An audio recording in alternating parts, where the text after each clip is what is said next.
கர்நாடகா மாநிலம் காவிரி வனவிலங்கு சரணாலயத்திற்கு ஹனூர் பகுதியில் 3 தமிழர்களை வனத்தூர் சுட்டுக்கொன்ற சம்பவத்தால் அதிர்ச்சி. மான் வேட்டையாடியவர்களை சுற்றி வளைத்தபோது தாக்குதல் நடத்தியதாக வனத்துறை சார்பில் விளக்கம்.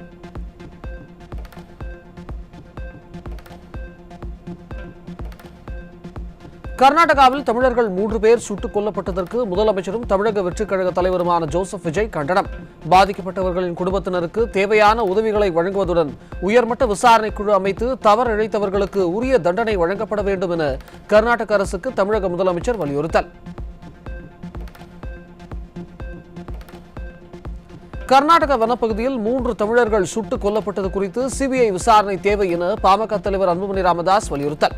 பாதிக்கப்பட்ட 3 குடும்பங்களுக்கும் கர்நாடக அரசிடமிருந்து தலா 1 கோடி ரூபாய் இழப்பீட்டை தமிழக அரசு பெற்றுத்தர வேண்டும் என அறிவுறுத்தல். 4 நாட்கள் விடுமுறைக்கு பின்னர் தமிழக சட்டப்பேரவையில் இன்று மானிய கோரிக்கைகள் மீதான விவாதம் தொடங்க உள்ளது. வருவாய்த்துறை மற்றும் சுகாதாரத்துறை மீதான மானிய கோரிக்கைகள் மீது விவாதம் நடைபெறவுள்ளது. தமிழகத்தில் 2025 மே முதல் இந்த ஆண்டு பிப்ரவரி வரை கூட்டுறவு நிறுவனங்களில் பயிர்க்கடன் பெற்ற 14.43 லட்சம் விவசாயிகளின் 5,932 கோடி ரூபாய் பயிர்க்கடன்கள் தள்ளுபடி செய்யப்பட்ட விவகாரம் வெளியீடு. VAO அலுவலகங்கள், தொடக்க வேளாண் கூட்டுறவு கடன் சங்க அலுவலகங்களில் பயிர்க்கடன் தள்ளுபடி திட்ட பயனாளிகள் பட்டியலை வழங்கிய தமிழக கூட்டுறவுத்துறை. ஊரக வளர்ச்சி மற்றும் ஊராட்சி துறையின் கட்டுப்பாட்டில் உள்ள 10,185 வரத்து கால்வாய்கள் மற்றும் 809 ஏரிகள், குளங்கள் மற்றும் ஊரணிகள் புனரமைக்கும் பணிகள் தொடங்கப்பட உள்ளதாக தமிழக அரசு அறிவிப்பு. சட்டமன்ற உறுப்பினர்கள், உள்ளாட்சி பிரதிநிதிகள், ஊர் பொதுமக்கள் திரளாக பங்கேற்குமாறு நீர்வளத்துறை அமைச்சர் ஆனந்த் அழைப்பு. சென்னை கோட்டையில் நடந்த சுதந்திர தின நிகழ்ச்சியில் மயக்கமடைந்து மருத்துவமனையில் உயிரிழந்த காவலரின் குடும்பத்தினருக்கு 30 லட்சம் ரூபாய் நிவாரணம் அறிவித்தார் முதலமைச்சர் விஜய். குடும்பத்தினர் மற்றும் உறவினர்களுக்கு ஆழ்ந்த இரங்கலை தெரிவிப்பதாகவும் அறிக்கை. சாதிவாரி கணக்கெடுப்பு முறையில் மாற்றம் செய்யக்கோரி மத்திய அரசுக்கு அழுத்தம் தர வேண்டும் என பாமக தலைவர் அன்புமணி ராமதாஸ் வலியுறுத்தல். தமிழ், ஆங்கிலம், ஹிந்தி ஆகிய மொழிகளில் அனைத்து கட்சி எம்பிக்களுக்கு மருத்துவர் அன்புமணி ராமதாஸ் கடிதம்.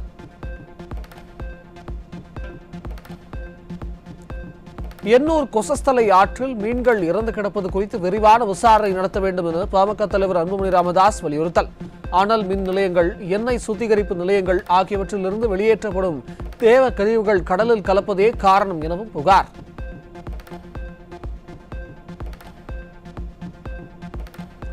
கடந்த ஆட்சியாளர்களின் தவறால் தமிழ்நாட்டில் போதைப்பொருள் நடமாட்டம் ஆழமாக வேரூன்றி உள்ளதாகவும் அதனை சரி செய்ய காலம் எடுக்கும் என காங்கிரஸ் மாநில தலைவர் மாணிக்கம் தாகூர் பேட்டி. மதுரையில் செய்தியாளர்களை சந்தித்த அவர், நாடாளுமன்ற சபாநாயகரின் தேநீர் விருந்தில் கனிமொழி பங்கேற்றதில் தவறொன்றும் இல்லை என விளக்கம். போதைப்பொருள்ங்கிறது அது டீப் ரூட்டட் ஆயிடுச்சு தமிழ்நாட்டில். பள்ளிகள் ஆரம்பிச்சு எல்லா இடத்துலையும் இது ஒரு பெரிய நெக்ஸஸை உருவாக்கிடுச்சு. கடந்த 5-10 வருடங்களாக ஆட்சியாளர்கள் இதை கண்டுக்கிறாம விட்டதனுடைய விளைவாகும். இதனால் வரப்போற மிகப்பெரிய விளைவுகளை பற்றி அறியாமல் மாதிரி இருந்ததுடைய விளைவாக நடந்த பெரிய தவறு இது. இதை டீப் ரூட்டட் ஆயிட்டதனுடைய விளைவாக இதை சரி செய்யறதுக்கு கொஞ்சம் நேரம் எடுக்கும். அதை கடுமையா எடுக்கணுங்கிறது என்னுடைய கருத்து. தமிழ்நாட்டில் ஆட்சி மாற்றத்திற்கான ஒரு அமைப்பாக வி த லீடர்ஸ் அமைப்பு இருக்கும் என அதன் நிறுவனர் அண்ணாமலை திட்டவட்டம். தமிழகத்தில் புதிதாக ஆட்சி அமைத்திருக்கும் தவிக அரசுக்கு 1 வருடம் கால அவகாசம் கொடுக்க வேண்டும் எனவும் பேச்சு.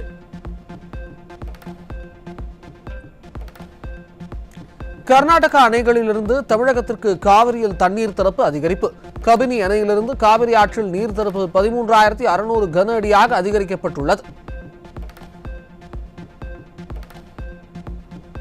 கோவை இந்துஸ்தான் கல்லூரி மாணவர் அமுதன் படுகொலை வழக்கில் 2 சிறுவர்கள் உட்பட கைது செய்யப்பட்டவர்களின் எண்ணிக்கை 14ஆக உயர்வு. பல்வேறு தரப்பினரின் தொடர் அழுத்தம் காரணமாக கிடுக்குப்பிடி விசாரணை நடத்தி வரும் போலீசார் மேலும் சிலரை கைது செய்ய வாய்ப்பு இருப்பதாக தகவல். சென்னை திருவொற்றியூரில் பள்ளி மாணவர் அடித்து கொலை செய்யப்பட்ட வழக்கில் அதே பள்ளியைச் சேர்ந்த 12 மாணவர்களை பிடித்து போலீசார் விசாரணை. விசாரணை முடிந்ததும் 12 இளஞ்சிறார்களும் சிறார் நீதி குழுமத்தில் ஆஜர்படுத்தப்பட உள்ளதாக போலீசார் தகவல்.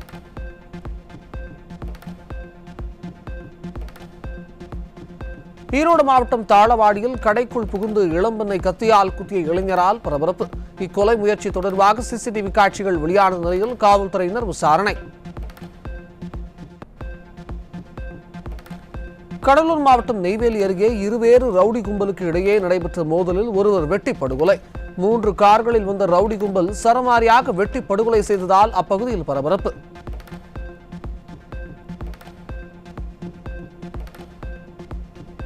சென்னை பெரம்பூர் ரயில் நிலையங்களில் ஆவணங்களின்றி கொண்டு செல்லப்பட்ட 1 கிலோவுக்கும் மேற்பட்ட எடையுள்ள தங்கம் பறிமுதல். கைப்பற்றப்பட்ட தங்கம் வருமான வரித்துறை அதிகாரிகளிடம் ஒப்படைக்கப்பட்ட நிலையில் பிடிபட்ட நபரிடம் தீவிர விசாரணை. சென்னை கொடுங்கையூர் அருகே மகனை கத்தியால் குத்திய தந்தை கைது.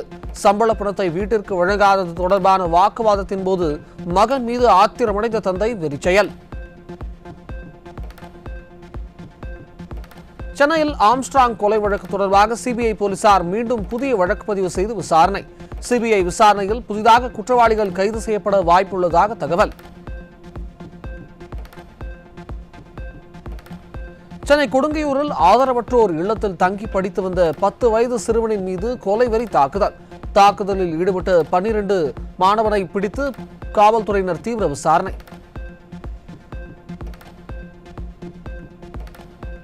சென்னை வேளச்சேரி அருகே இளம்பெண் மற்றும் அவரது தாயாரை அவதூறாக பேசி தாக்கி கொலை மிரட்டல் விடுத்த 2 பேர் மீது வழக்கு பதிவு செய்யப்பட்ட நிலையில் ஒருவர் கைது. தலைமறைவாக உள்ள மற்றொரு நபரை தேடி வருவதாகவும் காவல்துறை தரப்பில் தகவல். ஈரோடு மாவட்டம் அந்தியூர் அருகே வனப்பகுதியை ஒட்டிய கிராமத்தில் தனியாக வசித்து வந்த 85 வயது மூதாட்டி பாலியல் வன்கொடுமை செய்யப்பட்ட கொடூரம். உடல்நலம் பாதிக்கப்பட்ட மூதாட்டி மருத்துவமனையில் அனுமதிப்பு. திருவிடைமருதூர் அருகே அம்மா சத்திரத்தில் ஓய்வு பெற்ற தமிழாசிரியர் செல்வராஜ் என்பவரது வீட்டின் பூட்டை உடைத்து 35 சவரன் நகைகள் கொள்ளை. ஆசிரியரின் மனைவி திருச்சியில் உள்ள மருத்துவமனையில் அனுமதிக்கப்பட்டுள்ள நிலையில் வீட்டில் யாரும் இல்லை என்பதை அறிந்து மர்ம நபர்கள் துணிகரம். காவேரியிலிருந்து தமிழ்நாட்டிற்கு உரிய பங்கை விடுவிக்க கர்நாடகாவிற்கு உத்தரவிடக் கோரி தமிழக அரசு தாக்கல் செய்த மனு ஆகஸ்ட் 17ஆம் தேதி உச்சநீதிமன்றத்தில் விசாரணை. மொத்தமாக சுமார் 27 டிஎம்சி நீர் தேவையாக உள்ள நிலையில் குறைவான அளவு நீரே திறந்துவிடப்பட்டுள்ளதாகவும் தமிழக அரசு கருத்து.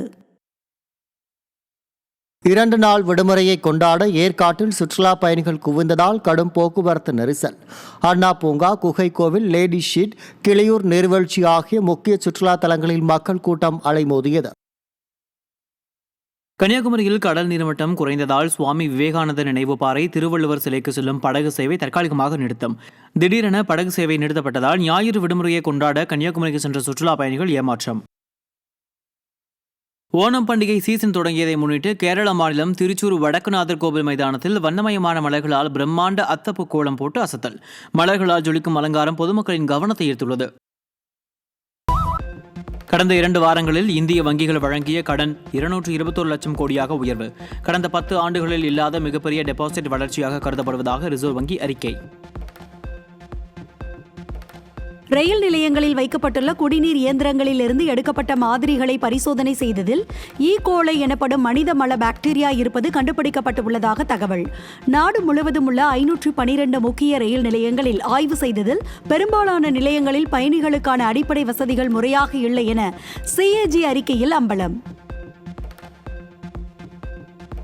நாட்டின் உள்நாட்டு எல்பிஜி எரிவாயு தேவையை பூர்த்தி செய்ய 21 சுத்திகரிப்பு ஆலைகளுக்கு உற்பத்தி இலக்குகளை நிர்ணயித்த பெட்ரோலிய அமைச்சகம் 21 ஆலைகளுக்கும் சேர்த்து நாள் ஒன்றுக்கு 63,810 டன் இலக்காக நிர்ணயிக்கப்பட்ட நிலையில் ரிலையன்ஸ் நிறுவனத்தின் ஜாம்நகர் ஆலைக்கு மட்டும் நாள் ஒன்றுக்கு 18,000 டன்கள் உற்பத்தி செய்ய அனுமதி.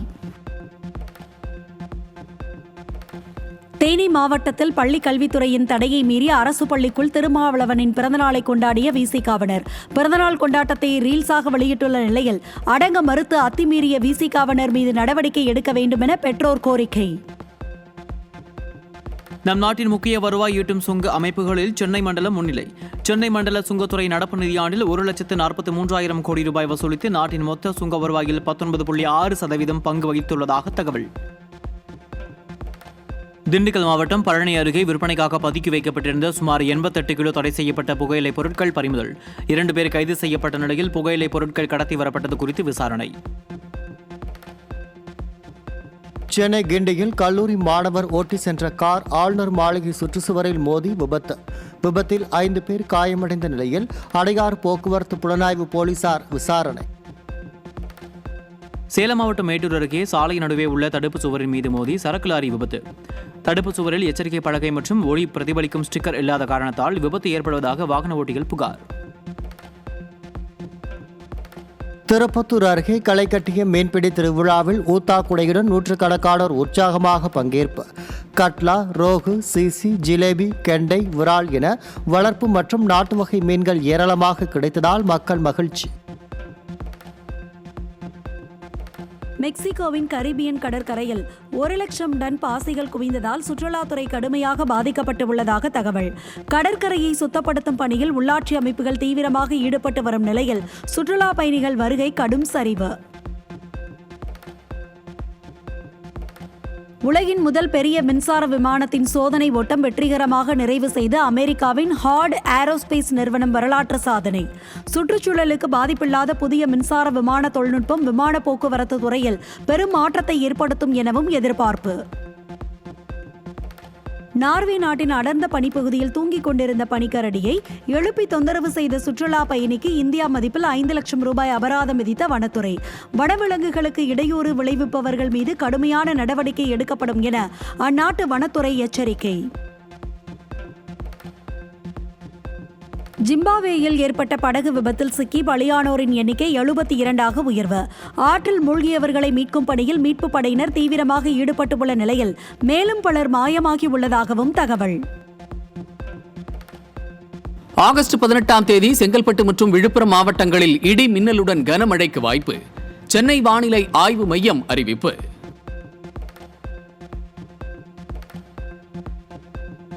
2027 உலகக்கோப்பை கிரிக்கெட் தொடர் அக்டோபர் 2ஆம் தேதி தொடங்க உள்ளதாக தகவல்.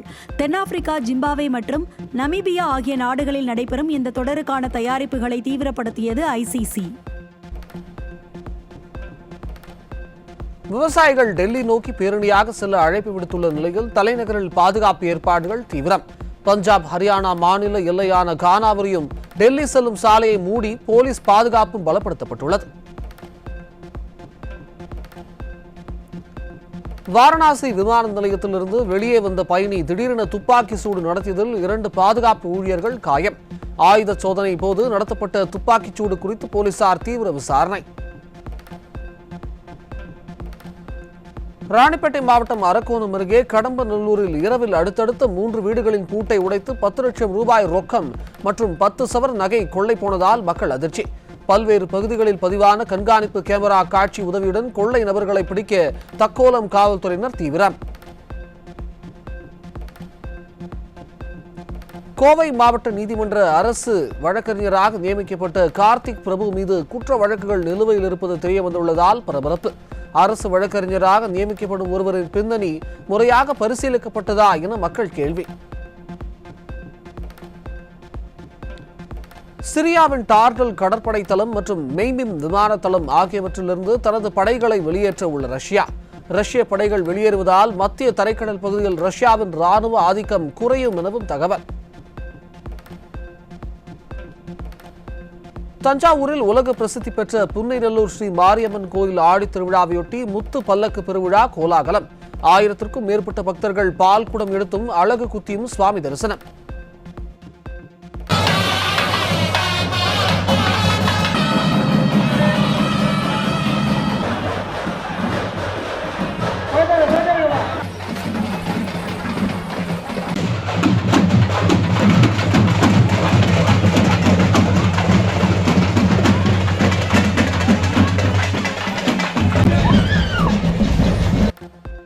புதுக்கோட்டையின் காவல் தெய்வமாக விளங்கி வரும் பொற்பனைக்கோட்டை முனீஸ்வரர் கோவில் பூசாரிகளுக்கிடையே உள்ள கருத்து வேறுபாடு காரணமாக பூஜை செய்வதில் பிரச்சனை. ஒரு தரப்பினர் மூலஸ்தானத்திலேயே போராட்டத்தில் ஈடுபட்டுள்ள நிலையில் பதற்றம் காரணமாக போலீசார் குவிப்பு. இலக்கை குறிவைத்து தாக்கும் திவ்யஸ்தரா MK3 ட்ரோன் சோதனை வெற்றிகரமாக செய்து முடிக்கப்பட்டது. லக்னோவில் சோதிக்கப்பட்ட இந்த திட்டம் முழுக்க இந்தியாவில் தயாரிக்கப்பட்ட மூலப்பொருட்களை பயன்படுத்தி உருவாக்கப்பட்டு பறக்கவிடப்பட்டுள்ளது.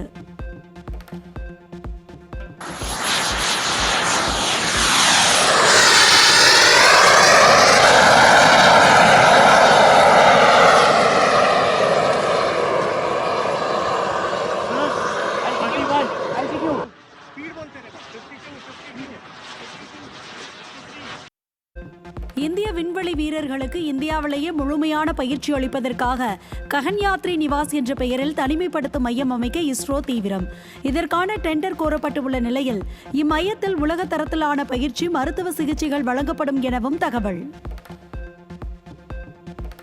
கர்நாடக மாநிலம் மங்களூருவில் செயல்பட்டு வந்த KFC விற்பனை நிலையத்திற்கு உணவு பாதுகாப்புத்துறை அதிகாரிகள் சீல் வைத்தனர். கெட்டுப்போன இறைச்சியை விற்பனை செய்ததாக வந்த புகாரை அடுத்து சோதனை நடத்தி நடவடிக்கை. விருதுநகர் மாவட்டம் ஸ்ரீவில்லிபுத்தூர் மேற்கு தொடர்ச்சி மலைப்பகுதியில் போதிய மழை இல்லாமல் தண்ணீரின்றி தவிக்கும் வனவிலங்குகள்.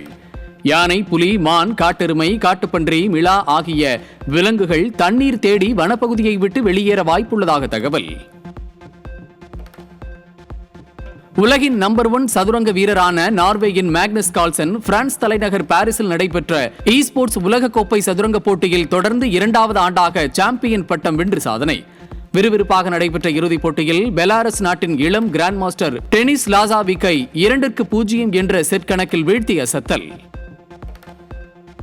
நடப்பு நிதியாண்டில் ஜூலை வரை வஉசி துறைமுகம் கிட்டத்தட்ட 1.40 கோடி டன் சரக்குகளையும் 2.95 லட்சம் சரக்கு பெட்டகங்களையும் கையாண்டு சாதனை. 1782 காற்றாலை இறக்கைகளை கையாண்டது மட்டுமில்லாமல் கடந்த மே மாதம் 2வது வடக்கு சரக்கு தளத்தில் இதுவரை இல்லாத அளவாக ஒரே கப்பலில் இருந்து 1.04 லட்சம் டன் நிலக்கரி கையாண்டதாகவும் தகவல். கேரள மாநிலம் இடுக்கியில் பெற்ற தாய் தந்தையை மகனே கொலை செய்துவிட்டு புகைப்படம் எடுத்து உறவினர்களுக்கு அனுப்பியதால் அதிர்ச்சி. போதைக்கு அடிமையான மகன் பெற்றோரை இறைவனிடம் அனுப்பி வைக்க கொலை செய்ததாக வாக்குமூலம். LPG சிலிண்டர்களுக்கு மானியம் பெறும் வாடிக்கையாளர்கள் KYC சரிபார்ப்பதற்கான கால அவகாசம் வருகிற 23ஆம் தேதி வரை நீட்டிப்பு. ஏற்கனவே வழங்கப்பட்ட அவகாசம் இன்றுடன் நிறைவடைந்த நிலையில் பொதுமக்களின் கோரிக்கையை ஏற்று அவகாசம் 23ஆம் தேதி வரை நீட்டிப்பு. குழந்தைகளின் ஆபாச படங்கள், பாலியல் சுரண்டல்கள் கொண்ட உள்ளடக்கங்கள் குறித்து சமூக வலைதள நிறுவனங்கள் கட்டாயமாக புகார் அளிக்க கோரி தொடரப்பட்ட வழக்கில் மத்திய அரசு பதிலளிக்க உத்தரவு. 2024ஆம் ஆண்டு உச்சநீதிமன்றம் அளித்த தீர்ப்பு முறையாக பின்பற்றப்படவில்லை என குழந்தைகளுக்கான நீதி உரிமைகள் கூட்டமைப்பு தொடர்ந்த வழக்கில் நீதிபதிகள் உத்தரவு. வெடிபொருள் உரிமை இடைநீக்கம் அல்லது ரத்து செய்வது போன்ற நடவடிக்கையை உரிமம் பெற்றவரின் முகவரிக்கு அஞ்சல் மூலமாகவே தெரிவிக்க வேண்டும். மின்னணு முறையிலான தகவல் பரிமாற்றத்தை ஏற்றுக்கொள்ள முடியாது எனவும் சென்னை உயர்நீதிமன்றம் திட்டவட்டம். திருவண்ணாமலையில் தனியார் வெடிபொருள் நிறுவனத்திற்கு எதிரான வழக்கில் பெட்ரோலியம் மற்றும் வெடிபொருட்கள் பாதுகாப்பு அமைப்பிற்கு நீதிபதிகள் உத்தரவு. மத்திய பிரதேசத்தில் விவசாயிகள் பயன்பாட்டிற்கான மானிய உர விற்பனைக்கு திடீர் தடை விதிக்கப்பட்டதால் விவசாயிகள் அதிர்ச்சி. உரத்தட்டுப்பாடு மற்றும் முறைகேடுகளை தடுக்க இந்த நடவடிக்கை எடுக்கப்பட்டுள்ளதாக மத்திய பிரதேச அரசு விளக்கம் அளித்துள்ள நிலையில் விவசாயிகள் போராட்டம். அமெரிக்கா விசா பெற இனி அனைத்து வயது சிறுவர்களுக்கும் நேர்காணல் கட்டாயம் என புது அறிவிப்பை வெளியிட்ட அமெரிக்கா தூதரகம். விசா நடைமுறைகளில் செய்யப்பட்டுள்ள திடீர் மாற்றத்தால் அமெரிக்கா செல்ல திட்டமிட்டிருந்த சுற்றுலா பயணிகள் மற்றும் ஆர்வலர்கள் அதிர்ச்சி. இந்திய போர் விமானங்களுக்கான சக்தி வாய்ந்த என்ஜின்களை தயாரிக்க ரோல்ஸ் ராய்ஸ் நிறுவனத்துடன் கூட்டணியில் இணைந்த ரிலையன்ஸ் நிறுவனம். இந்திய பாதுகாப்பு துறையில் உள்நாட்டு உற்பத்தியை அதிகரிக்கும் நோக்கில் ரிலையன்ஸ் நிறுவனம் புதிய முயற்சி. ஹார்மோஸ்